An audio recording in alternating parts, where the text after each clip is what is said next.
जीवन में सत्संग का क्या महत्व, यही तो महत्व है सत्संग का।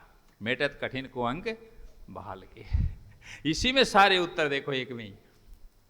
जब प्रारब्ध में लिखा हुआ है कितने भी कैसे भी कर्म किए हुए वो भी मेट सकता है ये, तो ये किसका महत्व है? सत्संग का महत्व है। ये सत्संग का महत्व है कि एक दुष्ट व्यक्ति सज्जन बन जाता है। ये सत्संग का महत्व है कि एक नाड़ी का कीड़ा महान संत बन जाता है। ये सत्संग का महत्व है जो बंदी है, जो कैद है, जो पिंजरे में है, वो मुक्त हो जाता है। ये सत्संग का महत्व है कि एक कैसा भी वाल्मीकि जैसा, जो आपने नाम सुना होगा, कितने महान हो गए। उल्टा नाम जपत जग जाना, वाल्मीकि भये ब्रह्म समाना। ब्रह्म के समान हो गए महर्षि वाल्मीकि। और पहले कहते हैं उनका क्या कर्म था, देख लो। किसके प्रभाव से? सत्संग के प्रभाव से।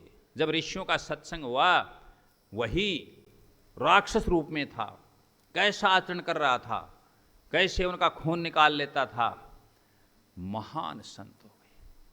महर्षि वाल्मीकि जिन्होंने क्या लिखी, कहते हैं कि भगवान राम के जन्म से पहले ही, कोई 10,000 कोई कितने वर्ष बताता है, और क्या लिख दी? रामायण लिख दी। इतने महान हुए, देख लो, सोचो। तो वहां रामायण में इसमें ये दिया गया, उल्टा नाम जपत जग जाना, वाल्मीकि भये ब्रह्म समाना। और उस रामायण को प्रमाणिक माना जाता है आज भी। और आदि कवि भी कौन माना जाता है? आदि कवि वाल्मीकि। समझ गए इस बात को? ये वाल्मीकि को उपाधियां मिली हुई हैं। तो ये किसका प्रभाव हुआ? सत्संग का महत्व है, सत्संग का प्रभाव है। कितनी बार वो कहानी सुनाते हैं, कीड़े के पास गए, पता कि हाँ भाई, उसको जाकर प्रभु सत्संग की क्या महिमा है, क्या महत्व है, क्या है। तो कहा जाकर के उससे, उस कीड़े से पूछ ले। और उससे पूछा और वो मर गया। और मर करके उसने उसका दूसरी चीज़ का जन्म लिया, फिर तीसरे का लिया, चौथा फिर राजमहल में उसका क्या हुआ? जन्म हुआ।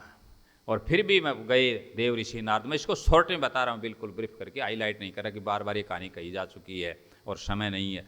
तो पहुँचे और जा करके फिर बार बार कहते रहे भगवान नारायण कि उससे पूछो, उससे पूछो। और फिर भी गए डरते डरते नारद जी, और जा करके पूछा सत्संग का क्या प्रभाव है। तब वह बच्चा जो नवजात था, जो जन्मिया ही था, राजा के महलों में था, वह बच्चा जोर से हंस पड़ा। और उसने हाँ कहा, नारद जी चकरा गए।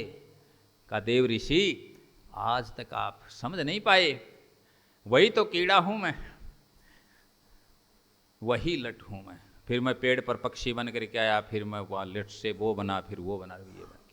ये सत्संग का प्रभाव था। आप मेरे पास आते रहे, आपका सत्संग होता रहा, और मेरा ये चक्कर बदलता रहा, और मैं यहाँ तक पहुँच गया। किसके प्रभाव से पहुँचा? सत्संग के प्रभाव से। ये सत्संग का प्रभाव है। यहाँ बैठे, हो सकता है कोई आदमी आज कैसा भी और कैसा भी आ जाए सत्संग में, उसको भी सत्संगी की उपाधि मिल जाती, आते ही तुरंत। मंजन फल पेखी तत्काला, सत्संगी है। हाँ, तो सत्संग में गया था। उस व्यक्ति को भी आकर के सत्संग प्रेमी पुण्य आत्मा कहा जाता है। ये किसका प्रभाव है? सत्संग का प्रभाव है। नहीं, रोज उसको कोई पुण्य आत्मा कहता है कि घर में लठ बाजे, पता नहीं क्या क्या नामों से पुकारते हैं। नहीं पुकारते, नहीं होती नहीं बातें सारी, देख लो। लेकिन यहाँ कितना प्रेम से, कितने स्वागत से, कितने सम्मान से, सत्संग प्रेमी पुण्य आत्मा। ये किसका प्रभाव है? सत्संग का प्रभाव है। सब सत्संग का।